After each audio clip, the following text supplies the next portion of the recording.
Sisi kama Go78 tumefanya utafiti na tukaona hiyo kwamba pamoja na kwamba mitandao ni mizuri sana katika kurahisisha biashara, lakini kumekuwa kuna changamoto kubwa sana ya scandals za upotevu wa mali na fedha kupitia hiyo biashara ya kimtandao.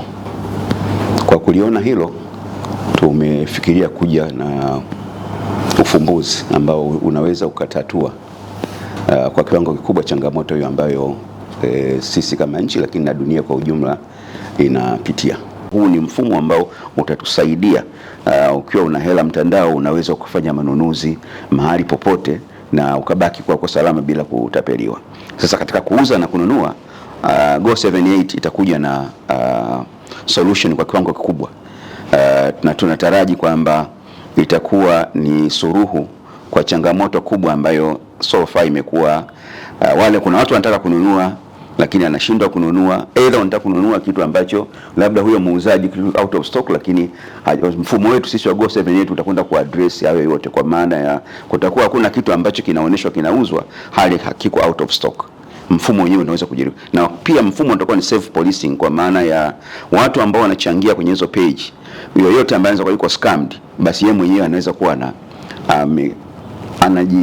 anajishtaki of some sort, kwa maana kutoka kuna comment nyingi ambazo zinamuhusu kwamba bwana msifanye biashara na fulani kwa sababu huyu mtu hayuko genuine. Kwa kuna policies kama alivyosema, lakini pia kuna kwenye kujisajili kuna step mbalimbali ambao hata kama mtu ni mwizi, kwa mfano mtu anaweza akawa ni mwizi akajisajili akatumia kitambulisho cha NIDA, sijui passport na nini, akajisajili. Sasa mwisho afu anaweka pale bidhaa ambayo anasema kwamba ipo lakini haipo.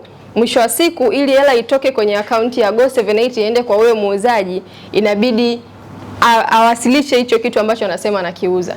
Kwa tayari misingi ambayo ilivyo na mfumo ambao umejengwa kwenye Go78 inaifanya iwe hiyo process yote iwe salama na hawa watu wasiweze kupata nafasi. Utapeli mtandaoni unaumiza sana hapa duniani, kwa sababu unatapeliwa na mtu ambao hujui, umekutania mtandaoni au umekutania kwenye FB, email au WhatsApp, afa na kutapelia na kuuzia vitu.